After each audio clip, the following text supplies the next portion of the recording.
Hello everybody and welcome back to my channel. Today's video is going to be all about how to save money as a broke college student, because let's face it, if we're in college, we're most likely not going to have a lot of money, so hopefully these tips will teach you ways to save your money. My first tip is to not eat out a lot.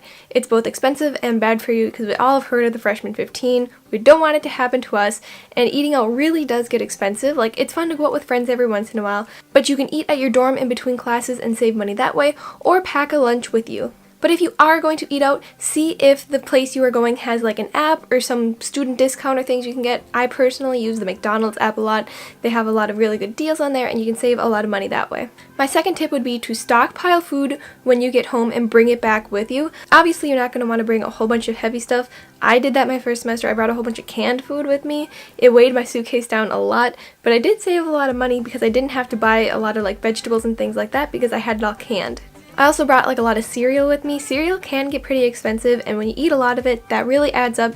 So when I came home, I would just pack my suitcase full of food that I would eat and bring it back with me. Next is to not bring a car unless you really need it. If the city or wherever you are going to college has a lot of public transportation, odds are it'll save you a lot more money in the long run to just buy a pass, like a bus pass or whatever, and use that instead of like paying for a car, because you're gonna have to pay for insurance, gas, parking, things like that, and that really adds up.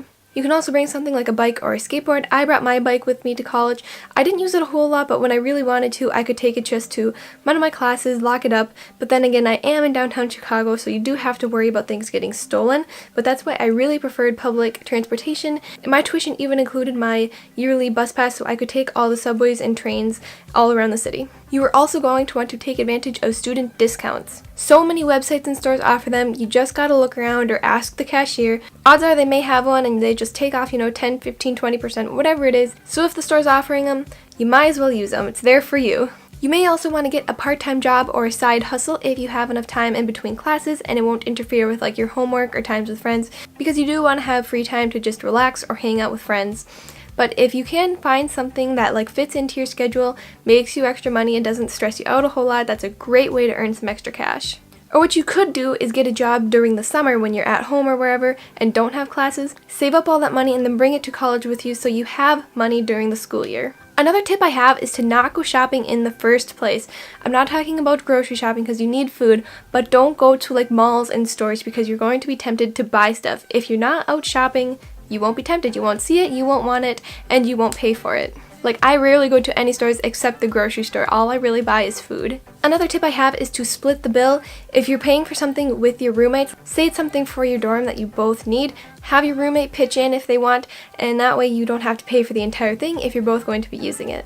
Or if you go out with a friend or someone, you can just get one meal and split it. Odds are meals are really big in the first place, so if you just split a meal with a person, then you only have to pay half the bill. So otherwise, remember to just take your extra food as leftovers and you can reheat it later. And so one of my biggest problems last year was online shopping. Everything is so easily accessed online, you can literally buy anything. So when I moved all my apps like eBay and all that out of the way in the back in a separate folder, I'm not as tempted to go to it as if it were like right in the front and I see it every day. So I keep it hidden way in the back, so that way I don't look at it all the time and don't want to go on it. Because I would find myself just buying things that I didn't need but just really wanted, just little things here and there, and I would do a whole bunch of it, and that really adds up over time. The key is to basically just limit yourself. But that is basically it for this video. I hope you enjoyed, and if you did, please consider subscribing because I have many other college related videos that you can check out, and thank you for watching.